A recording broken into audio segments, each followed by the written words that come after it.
Hello and welcome to New Perspective አዲስቅኝት Media Service. John Ralston Saul is a Canadian writer, political philosopher and public intellectual. Saul is most widely known for his writings on the nature of individualism, citizenship and the public good, the failures of manager-led societies, the confusion between leadership and managerialism, military strategy, in particular irregular warfare, the role of freedom of speech and culture, and critics of the prevailing economic paradigm. He is a champion of freedom of expression and was the international president of PEN International, an association of writers. Saul is the co-founder and co-chair of the Institute for Canadian Citizenship, a national charity promoting the inclusion of new citizens. He is also the co-founder and co-chair of 6 Degrees, the Global Forum for Inclusion. Saul is also the husband to the former Governor General Adrienne Clarkson, making him the Vice-Regal Consort of Canada during most of her service. Please like, comment and subscribe to our channel. If you choose to advertise your products or services, or if you like to sponsor our channel, write us at addisቅኝት@gmail.com or call us at 437-264-7575 or visit our website www.addisperspective.com.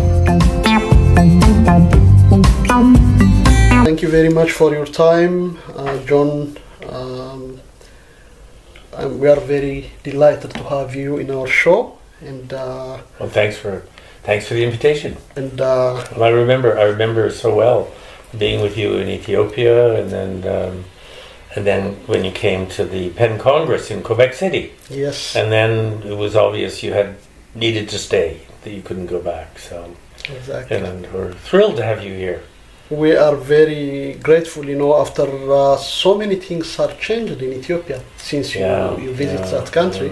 And, we are very grateful that to contribute for democracy and freedom of expression in that country. Though nothing has changed so far. But No. In a funny way, I guess when we were there it was almost the end of a moment of hope. Yeah. And then big problems started again. I mean, when you see all these things, both in Ethiopia, in Canada, and globally, what do you feel about the fate of democracy and freedom of expression in general? Well, I mean, they're very closely tied together, although it's interesting, a lot of politicians who believe in democracy and elections don't believe so much in freedom of expression. Once they have power, they kind of forget that one of the big rights of citizens is to criticize the people who have power. And it's very uncomfortable when you're in power to be criticized. It's not nice. Democracy is not a nice thing. It's not a sweet and comfortable thing. So I mean, it's never going to become the mainstream normal way of life. You have to really, I think, struggle every day to keep democracy going. It is not the natural thing, is much more authoritarian, less freedom, class systems where richer, more powerful people control things. So the idea that you can have a society where people with, for example, farmers or people who work in factories who have maybe high school education have in some ways as much power as very rich people or people with PhDs is quite you'd think we've been doing this for a long time, you'd think people would be used to it, but they're not. I mean, the people at the top, they still have trouble with what democracy requires of those who hold power. Yeah. Which is good. It's good that they're uncomfortable. Yeah.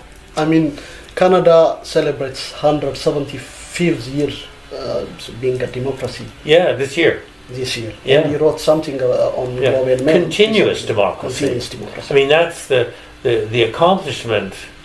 I mean, it's like every democracy. It's had terrible moments, terrible mistakes, bad things. But what didn't happen was, since 1848, was we never had a coup d'etat. We never had a civil war. We never had the constitution break down. It kept going, even if sometimes it was pretty rough. We kept going, and so I think one of the reasons that Canadians are reasonably relaxed about society is that they think they've been doing this for a long time, but they have a lot of experience at noticing when something's going wrong. So they make mistakes, but they also know, I think, because of this experience, they're quite good at instinctively recognizing when something evil is about to be done. And so, which means they forget all about the evil things and the bad things. So they get used to that's the danger. The comfort. That's the danger. And so they have to wake themselves up when something bad starts happening. And sometimes they wait too long, and then it's tougher. And that's when racism happens out of control, or things like that, or some group is excluded. But we've sort of got better at it bit by bit. I think we've gradually learned. You're part of it now, so you're and I think that's one of the interesting things is that constant immigration, including refugees, has helped everyone else to constantly rethink what we're doing. So nobody gets too comfortable. That's the danger, too comfortable. I mean, I came from a very authoritarian country. Not only the government, but even the society is somehow, traditional and, keep all the values that they have that evolved for centuries. Right. So it's very tough to be outspoken and to do whatever you like you do in a democracy. But when it comes to government, after the monarchy has collapsed in Ethiopia in 1974, we have been living. The country has lived in turmoil after turmoil. And so there was no democracy was on the air for 50 years. Every groups, left, center, right, talk about democracy, but nobody put it in the right place. Well, because it involves an enormous, it requires enormous restraint by the people who hold power and self-control. They have to keep reminding themselves that they are not the answer, that they don't have the answer. They may be able to help for a period of time, but they're not the answer. And democracy requires a kind of modesty, which in politics is hard. Because you've got power, you think, I'm really important, I'm a cabinet minister, I'm prime minister, I'm president. But it's I don't know. I mean, I've seen a lot of politicians in my life, here and elsewhere, and I've seen when I was president of Penn, a lot of dictators. Ministers of the interior, heads of police, and things like that. And you start to get used to, you watch for what is the mental state of this person. Whenever we're in Penn, we'd go into a meeting with one of these characters. I would always be thinking to myself and looking, what are the signs here? Is there anything we can do to convince this person who's got a lot of ego, to convince them to do something sort of good, like let someone out of prison, a writer out of prison, or get some medicine to some writer who's sick in prison. And it's very, very interesting to try, and you sit there and you think, what could I say which would make them do something? Because what do we got, right? You and me, what do we got? Got words. We have words and arguments. That's what we have. They've got guns. So did it work? I mean, sometimes. Sometimes it.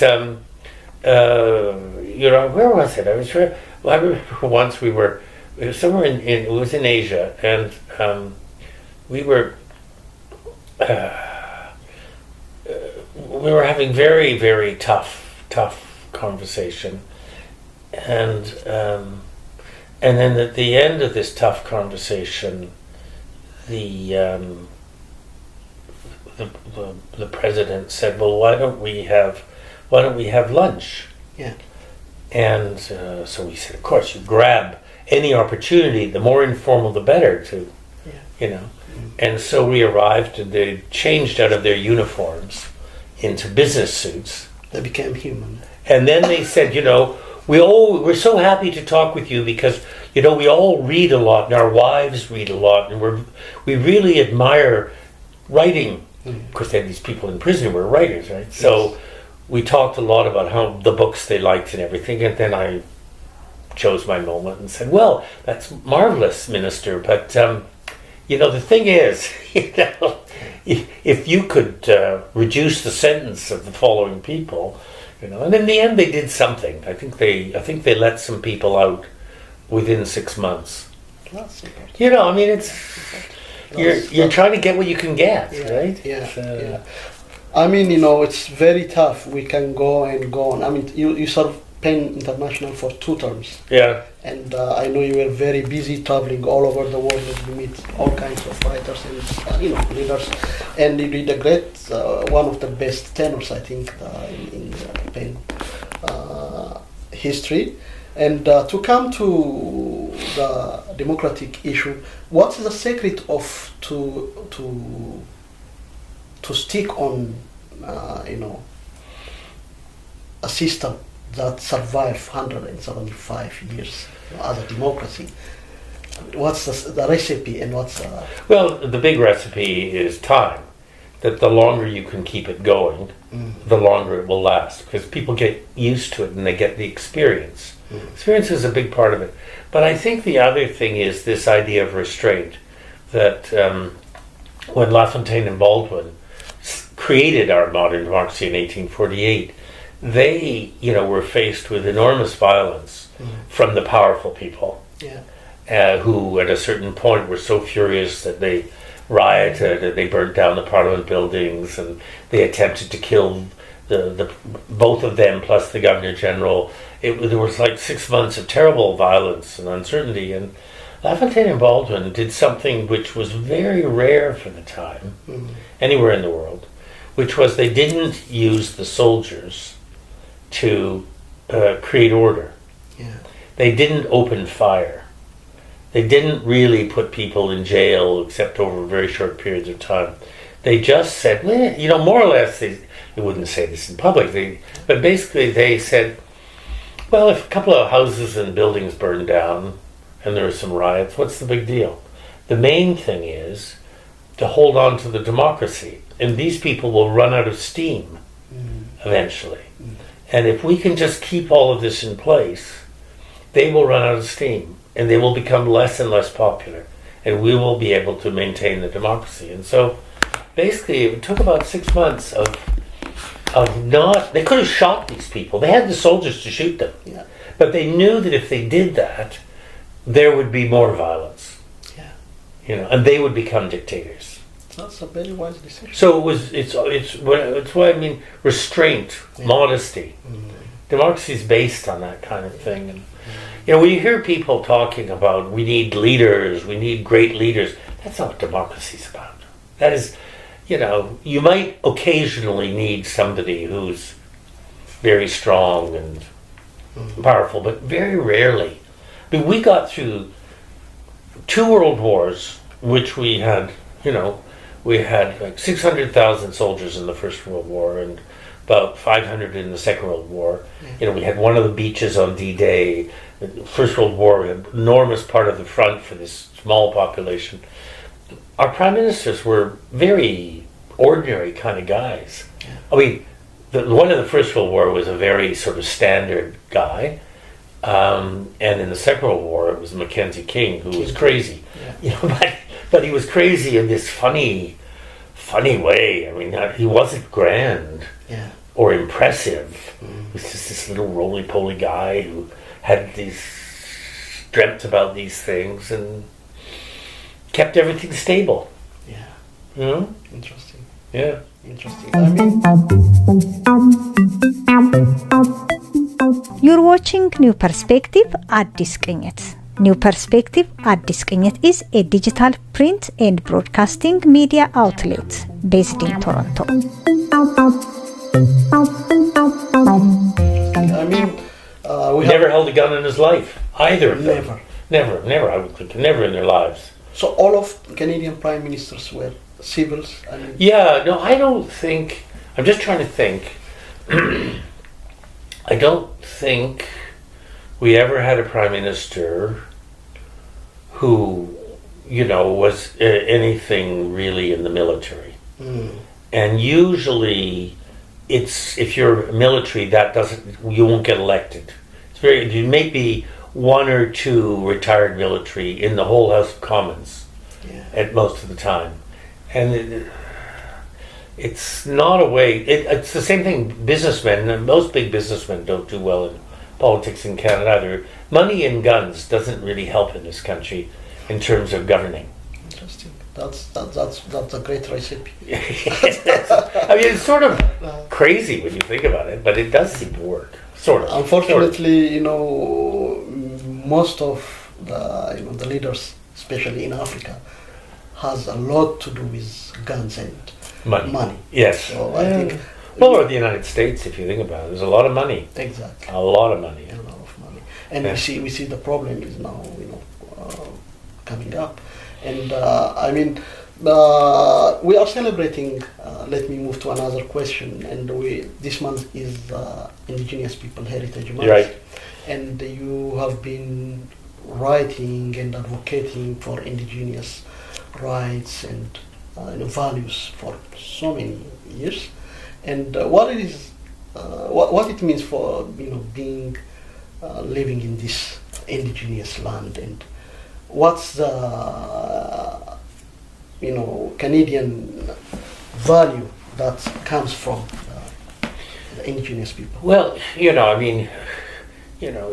every Indigenous leader would say, we also have had our problems in the past, right? And they also fought each other. But one of the most important things is that really from the arrival of the Europeans, so the French first, 300 and whatever it is years ago, there was a very interesting relationship between the Indigenous peoples and the Europeans. And it was quite successful for about 300 years. I guess that's right, about 250, 300 years.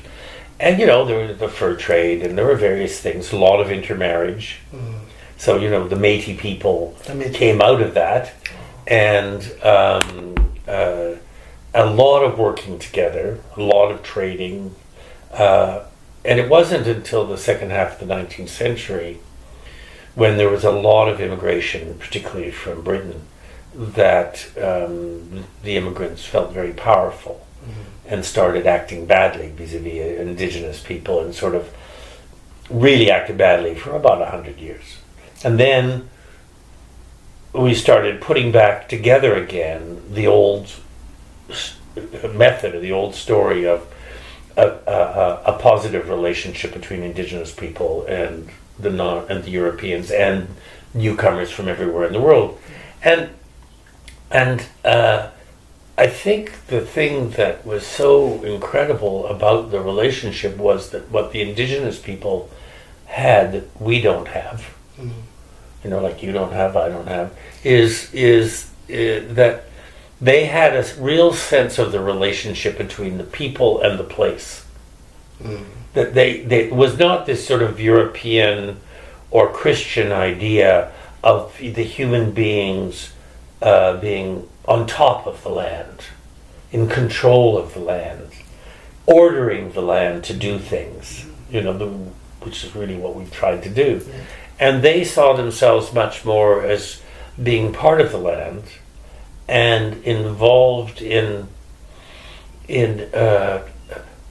trying to be comfortable with the land, and that would bring them food and prosperity and comfort and so on, that if they were in the land, with the land.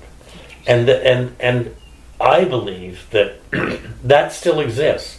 course, indigenous people have changed over the decades, as everyone has, but they still have that relationship, and they believe in that relationship, and their philosophy is about that relationship. I have lots of indigenous friends who are very clear and have written about how their relationship to the land explains how they believe they should act, and it's just completely different from an industrial or post-industrial approach. And to the extent that we're integrated with that and listen to that, we have everything to gain. Yeah. You know, and it, in a funny way, it joins up with what we call now environmentalism. Exactly, that's what it is. But it's environmentalism which is not coming out of, you know, a Western university middle class. It's an environmentalism which has come out of a philosophy of life. Yeah. It's quite different. That's very natural and very, you know, harmonious to a certain form of harmony, and but you know, often when we talk about that, you know, the people who aren't indigenous, we sort of give it a romantic tinge. It's not romantic at all. Yeah. It's very tough, and I mean, I spent, you know, quite a bit of time in the Arctic, and of course, maybe the toughest place in the world to live. And you know what, are not romantic about it, but they know that they have to understand the land and the water and the place in order to live there, even with modern machinery. But how do we bring this value of the indigenous people to use it in our day-to-day life, and, you know, to adapt it to save the earth or to save the world? Well, I think, you know, it's slow because it's real. It's not something you can just impose. But I think gradually, certainly Canadians are gradually understanding the indigenous approaches better. Mm-hmm. They know that they need to understand them. Mm. For social reasons, for historical reasons, but also I think for environmental reasons.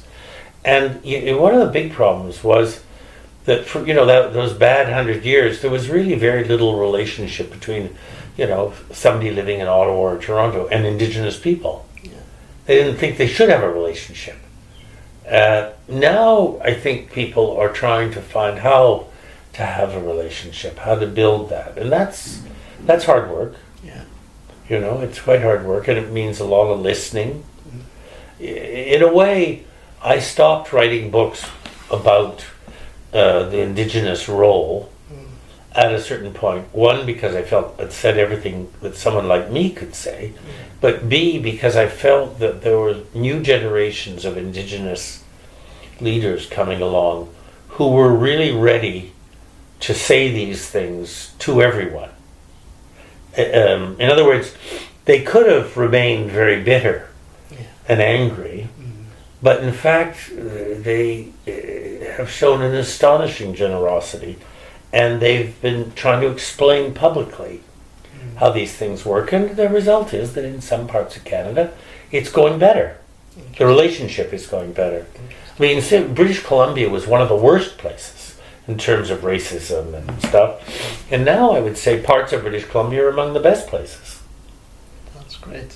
Yeah. I mean, how many of Canadians of European origin have you know, bought your idea of this indigenous?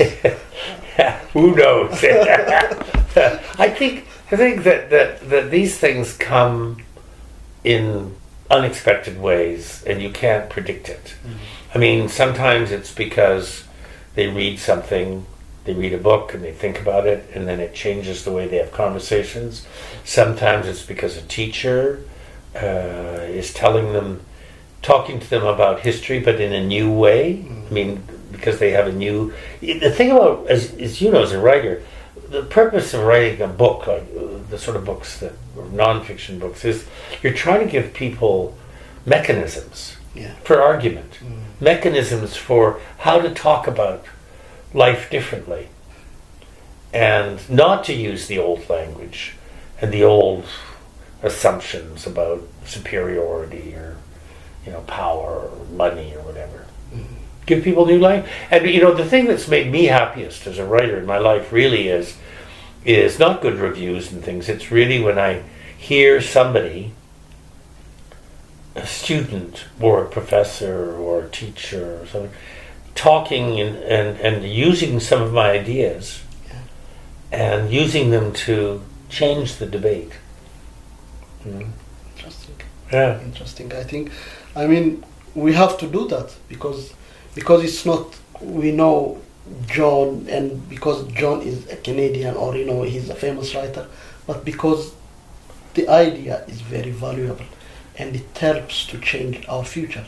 Yeah. And it brings harmony and reconciliation. Yeah. When we talk about reconciliation, do you think it's going in a proper way? Well, look, on Friday, I got an honorary degree at Ontario Tech, which is a 20-year-old, is it 20 or 12-year-old university? It's a brand new university near Oshawa. And it's not that big, but it's filled with a lot of kids, mainly first generation going to university, a lot of children of immigrants.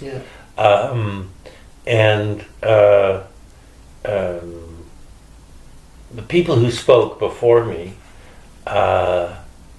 it was very interesting because there was the sort of the chancellor and the principal and I think a student leader, and then every one of them, when they spoke, they mentioned Indigenous people quite at length. Well, I can tell you, 20 years ago they wouldn't have. They would not have. So the language has changed, and why are they doing it? Well, I mean, it's partly because not just me, but people like me have written. Partly because Indigenous people are being heard, and partly because they understand that the country is trying to find a better way of thinking about itself. And they're doing their job. They're talking intelligently. They're not repeating the old European, assumptions. So I was very moved listening to all of this. I thought, God, listen to this. This is a new university, and it's a tech university. It's not a humanities university. It's a tech university, and they're talking this way. Isn't that fantastic? That's fantastic. I bet you, in many ways, that what they were saying was more sophisticated than what's being said in a lot of the humanities universities, which are still stuck in the old English stuff. Wow. That's really amazing. I mean, reading a book you wrote, a fair country. Fair country, yeah. Is what we talk about is about being fairness. Yes. How to be a fair, citizen. How to make a fair country. So, are you still believe in the ideas and thoughts that you described in your book? Yeah. I mean, the hard part in all of that is, again, I was saying a moment ago, I mean, how do you produce the language? What does the language sound like that could change the way in which we do things? And, when I was looking, it can't be triumphalist. It can't be mean or, I'm going to beat them, and really coming up with these, using very ordinary words like being fair, balanced, inclusive, and these are very soft words, but actually they're not, because to make them work, you have to be tough. And it's like LaFontaine and Baldwin. In order not to use the army when the anti-democratic forces were going wild and burning down Parliament, in order not to order the military and the police to open fire, that wasn't weakness. That was sort of the strength of being calm and of being restrained and of not allowing yourself to be provoked. And I think one of the problems in Canada is that a lot of people think that, that the theoretical peacefulness of the country comes from a sort of, well, we're not on the edge of war and we're not in a war zone, and so it's not that difficult. But actually they don't realize the extent to which over 175 years people have had to make effort after effort after effort to restrain themselves and to avoid the worst. I mean, let me ask you a simple question. What's a fair country? And what's the criteria to It's a good question, as they say. Tough question, actually. Yeah. Well, I mean, you know, there's that balance between, on the one hand, freedom of expression, and on the other hand, well-being. I mean, sometimes, in order to get well-being, which means not starving and families not suffering, sometimes actually you have to get the freedom of expression and the democracy to work first. It seems like you'd think it would be a lot of people think, oh, democracy is middle class, and therefore we got to become middle class, then we can have democracy. It's the other way around, actually. That's how history shows us, that you really have to persist in this kind of political social relationships, and that will allow you to put in place the fairness and to protect the fairness from the people who want to do away with it. It's very hard work, and you have to put institutions in place. But the thing about institutions is they'll last for 24 hours if you don't protect them. And just because they're in the Constitution, and just because there's a bill of, a Charter of Rights, that doesn't mean they're protected. You have to protect the Constitution. You have to protect the Charter of Rights every day. Every action that you see that is wrong, you have to say, well, I'm going to say something. You're at a dinner with some friends, and one of them says something racist. Are you going to sit there, or are you going to say something? Yeah. And you'd be amazed how many people think to themselves, Jesus, that's terrible. Mm-hmm. But they don't say something. So which means, they are destroying by their silence. Step by step, by silence. And that's what I mean, it's tough. Because it can mean you lose friends. It can mean you ruin a dinner, which seems so important at the time. But actually, it's, if you do speak up and you do it right, people will probably say, yeah, you're right, I'm really sorry, I apologize. Yeah. They're just saying it. They hadn't thought their way through it. And if they are a racist, or they are a mean-spirited, and they do want people to suffer, people will see that and they'll think less of them. Yeah.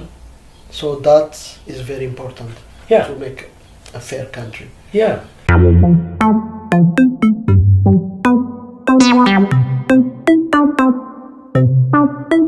at addisቅኝት@gmail.com or call us at 437-264-7575 or visit our website www.addisperspective.com.